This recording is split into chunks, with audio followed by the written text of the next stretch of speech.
All right.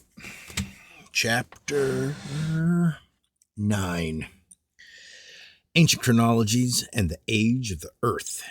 That the Earth might be millions or even billions of years old is a fairly recent idea which did not really begin to be formed until the turn of the 18th and the 19th centuries after the works of Hutton and Lyell were first published. They introduced an idea known as the uniformitarian theory, stating in effect that the processes of nature had always been the same slow processes that they are today, and that hence the Earth's features formed gradually over eons of time. It was a notion in which there was no room given to either a recent six-day creation or the flood of Noah. The notion of uniformitarianism, as well as laying the foundations for the theory of evolution, which was to follow, was deemed sufficient in its own right to disprove the Genesis record, and the somewhat dubious philosophical attractions of this idea have led to the near universal acceptance of the theory. Indeed, the rejection of the Genesis account seems to have been the one objective behind the formulation of the theory in the first place. There have been many learned and complex criticisms published of late against the uniformitarian theory by creationists and others, and I will not repeat here what they have said. All that concerns us in this present study is what our ancient forebears thought of the age of the earth and exactly how old they reckon it to be. Particular interest was shown amongst the Anglo-Saxons and the early Britons in establishing a firm chronology for their histories, and although there may be good reasons today for questioning some of the dates provided by their systems of reckoning, we are nevertheless left with unequivocal evidence that shows them to have believed in a young earth, a recent creation, and the flood.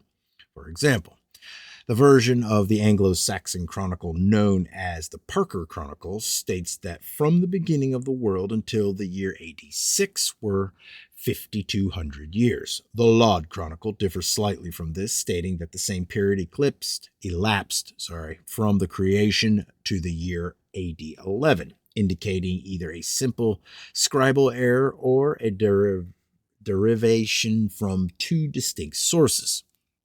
However, both chronicles agree that from the creation to the year AD 33, the year of the crucifixion was a period of 5,226 years. In other words, as far as the Saxons were concerned, the world was created about 5200 BC. Further to this is the statement found elsewhere amongst the Anglo-Saxon records that from Adam to the flood were 200 winters, 2002 and Phiotig. From Adam to the flood were 2,242 winters. His translation. It would be interesting to discover whence the Saxons got this figure of 2,242 years for the antediluvian period, for it does not appear in the Latin Vulgate, which gives 1656 years for this period, thus agreeing with the Hebrews, and they were not familiar with the Septuagint version, which gives in any case a period of 2,256 years for the antediluvian era. However, their figure does not agree exactly with that of the Britons as passed down to us by Nennius. From the beginning of the world until the flood are 2,242 years. From the flood until Abraham are 942 years. From Abraham to Moses are 640 years. From Moses to David are 500 years. From David to Nebuchadnezzar are 569 years. From Adam until the migration to Babylonia, i.e., the captivity of the Jews, are 4,879 years. From the migration to Babylonia until Christ are 566 years. From Adam, therefore, until the passion of Christ are 5,228 years. From the passion of Christ have been completed 796 years. And from his incarnation, 831 years. This is Nennius, chapters 1 to 4, translation from the author. We would say today that there are certain points on which this early British chronology is patently wrong. For example, There were not 942 years between the flood and Abraham, but only ca 427 until Abraham's entry into Canaan. Again, adding the years given in lines 1 to 7, we have a period of 5,459 years between Adam and Christ, whereas the chronology states towards the end that from Adam until Christ's passion was only 228 years, an error of 231 years. Assuming that Nennius was himself quite capable of doing simple arithmetic, we have to conclude that he passed down to us, characteristically unedited and uncorrected, a faulty and therefore much older source. However, the early Britons and the Saxons are seen by their records to have looked back to a creation of about 5200 BC. The Irish chronology, on the other hand, seems to have favored a date for the creation of about 4000 BC. Now, there are admittedly certain complex difficulties concerning Irish chronology, but these have to do with events recorded for the period between the flood and the Milesian colony of ca 500 BC. For example, Partholon, if we accept the Irish chronology, landed in Ireland in the 15th century BC, whereas the British Chronicle dates him to reign over Gurgit, who, it is said, gave Ireland to him in the 4th century BC. These difficulties can be resolved, however. It seems that it is the British chronology that is in error here, but how did this error over 1,000 years come about? There are various possibilities. Firstly, it could be that Gurgit was mistaken for a much earlier British king, but when we consider that Partholon began his reign some 380 years before the British royal line was even founded by Brutus in ca 1104 BC, then this possibility is immediately discounted. Could Partholon have been confused with a much later Irish king of similar name and whose reign was contemporary with that of Gurgit? This is just possible, although the Irish records are silent concerning such a king. Finally, we can consider the possibility that there was some kind of political agreement between the Irish and British monarchies during the 4th century BC, i.e., during the reign of Gurgit, and that Partholon's name as the original founder of Irish kingship, and in whose name the present kingship of Ireland was held, simply became embroiled with that of the king under whom the agreement was made. This way, the discrepancy becomes one of name only rather than one of chronology. However, the creation date of ca 4000 BC, favored by the early Irish chroniclers, brings to mind the most famous of all proposed for the creation, that of Ussher, who, in his 17th century work Annals Veritas et Novi Testamenti, calculated a date of 4004 BC. Ussher was himself an Irishman, of course, who was doubtless steeped in the lore of his countrymen. But whether Ussher was influenced by this or not, we note that the favored dates for the creation between the Britons, Saxons, and Irish were somewhere between ca 4000 BC on the one hand and ca 5200 BC on the other. Which brings us to the following observation concerning the work of the 16th century chronologist Scaliger.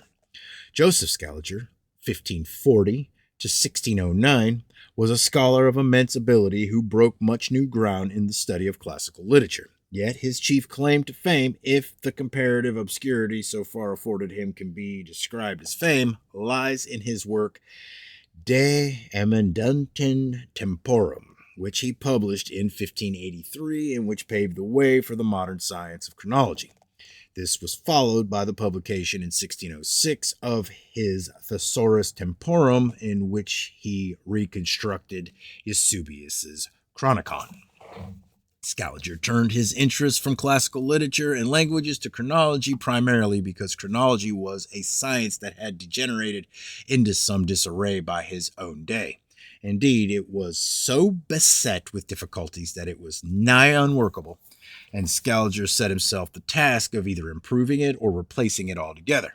In his De Emendantante temporum, Scaliger rightly recognized that the calendar as it now stands, i.e., the Gregorian calendar, which was introduced in Europe in 1582, and which he heavily criticized, was a somewhat cumbersome apparatus with which to reconstruct the chronology of past events. Its very complexity lent itself to mistakes, whilst its inherent inaccuracies lent themselves to yet further inaccuracies. So he decided to solve the problem, and his solution was as ingenious as it was simple. Instead of an event being said to have occurred at such a date in such a year, BC or AD, it would henceforth be said to have occurred on a certain numbered day. Now, although a day count was the answer, it raised a further question. From which point in time should this day count begin? The answer was obvious. It should begin from day one of the creation. But when did day one occur? Well, Scaliger partially solved the problem by turning his attention to the three basic units upon which virtually all workable calendars are based, namely the solar cycle, the Metonic cycle, and the Roman indication. Yes. In simple terms, the solar cycle is completed every 28 years, the Metonic cycle every 19 years, and the Roman indication every 15 years. Scaliger realized that there must obviously be points in time when all three cycles begin and end together. So, noting carefully the age of each cycle at the moment when he began his calculations, he counted the years backwards until he came to that year when all three cycles began together. And that was the year 4713 BC. Simple arithmetic then told him that the three cycles would only meet together in time every 7,980 years. This figure being the product of 28 times 19 times 15. And given that they begun together in 4713 BC, the period which he named the Julian period in honor of his father Julius would not end until the close of the year AD 3267. This was an excellent and broad base upon which to build his system of chronology, and for convenience's sake, Scaliger counted 1st January 4713 BC as day one, building up his chronology from there. However, the fact that the three cycles, solar, Metonic, and Roman indication, began in the year 4713 BC will hold a certain significance for creationists, for Genesis is quite clear on the matter when it tells us, apart from their light-giving properties, the solar system and its backdrop of stars were created so that we could measure by them times and seasons, days and years. In other words, God had created a gigantic clock, and what more natural than that? Oh man, I'm losing it. Than that, the creator should start the clock ticking, as it were, at a setting that would measure the age of the universe as well as the more mundane passing of the seasons here on Earth. But before we recklessly assume that Scaliger had all unwittingly stumbled across the true date for the creation, we must remember that Scaliger based his calculations on the present values of the solar and Metonic cycles, or at least the values of these cycles as they stood in the year 1582 or 3. Creationists should be painfully aware by now that values today may not necessarily be the values of the past. This is constantly argued by creationists in refutation of the uniformitarian hypothesis. Much damage, disruption, and mayhem has occurred, which will undoubtedly have altered those values to an extent we can only guess at. On a local, planet Earth level, we have had the global flood of Noah and other geological disasters to alter the rotation of the Earth and hence the links of the day and year. The moon has suffered local catastrophes of its own, affecting no doubt the length of the lunar month, and the universe in general has degenerated noticeably in its values during the past 6,000 years or so, simply through the inexorable workings of the second law of thermodynamics. There is, moreover, much documentary evidence to suggest that calendar calculations underwent several revisions, both during the more immediate centuries of the post-flood era and later. Why were these revisions necessary? The deteriorations in the motions of the earth, moon, and stars, and hence the calendars seem to have occurred not gradually over an immense period of time, as implied by most modernist writers on the subject, but at certain points in history when one day the current calendar was workable and the next when it was not. Studying the revisions that had to be made and of which we have any record, intercalculations were suddenly brought in to correct for suddenly observed discrepancies. Now, if the deteriorations in the calendar, especially the lunar calendar, were indeed gradual, as some would have us believe, then why were the reforms that are corrected for this deterioration not brought in equally gradual stages? It is simply not good enough to assume, as most modern writers on the subject assume, that the early calendar makers were merely poor observers who possessed no theoretical astronomy and who could thus only make poor calendars that had to be corrected from time to time. If the people of the time had truly devised a calendar that was unworkably in error, then they would surely have discovered this within only a year or two of its inauguration, and would not have waited centuries to allegedly evolve sufficient acumen to notice that the seasons were widely at variance with their own calculated harvest time. With ignorance and stupidity of that order, it is difficult to see how they would have coped with some of life's more challenging problems.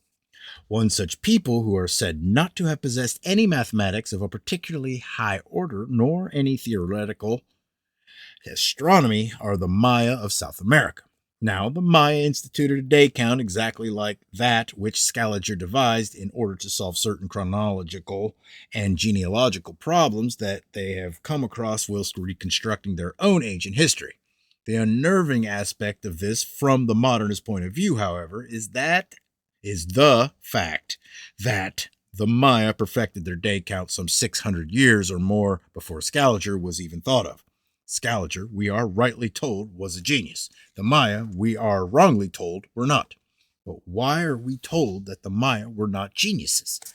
Why do modernist authors insist on telling us that the Maya had no theoretical astronomy and no system of theoretical mathematics, in spite of a much concrete evidence to the contrary? At ch9 in Mexico stands the ruins of a gigantic observatory that the Maya built, whose passageways are aligned with the sun, moon, and stars. With this, and in conjunction with other aligned observatories, the Maya were able to predict lunar and solar eclipses with great accuracy, as well as measuring the synodic cycles of Venus with a precision that has only been matched and realized in modern times. But perhaps there is a method in the modernist madness. If we correlate the Mayan day count with that of Scaliger, we find that the Mayan day 1 began on Julian day 584283, 5,800. Oh, Jesus. Yeah, 584283, which equals in our terms 10th of August, 3113 BC. I make that a Thursday for the start of the Mayan day count. Now, the significance of this lies in the fact that although the Mayan concept of time was cyclic, they nevertheless knew that the world-destroying catastrophe that had closed the previous age was brought about by water, and that their own age had begun after the catastrophe. In other words, they looked back to the flood as the close of the old age and the beginning of the new. And it is here that the day count takes on an immense significance. Scaliger's day count, we remember, took him back to the year 4713 BC. And it is more than probable that this corresponds roughly to the year of the creation.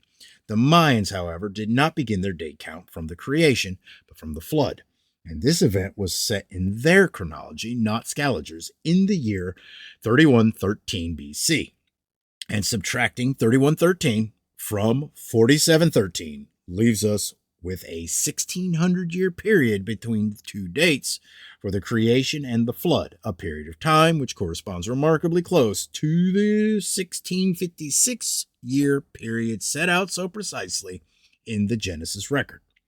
Little wonder that this information is precluded these days by a cursory dismissal of Mayan mathematics and astronomy. If I were a modernist, I'd dismiss it too. But to briefly take stock of the situation, we may see by all the evidence noted above that not only did our ancient forebears look back in pre-Christian times to their descent from the patriarchs that are named in the Table of Nations, but they also held that the earth was of recent creation and that it had once suffered a flood. And they knew all this without any recourse to the book of Genesis, of which they were entirely unaware. In all, the records constitute a rather formidable body of evidence, but there is another subject that has a bearing on our inquiry, and again, it was something that our forebears accepted without any problem at all. Indeed, they recorded its occurrence regularly in their annals and chronicles, blissfully unaware of the fact that today it would be a most controversial and sensitive subject. It is one that we deal with in the following chapter.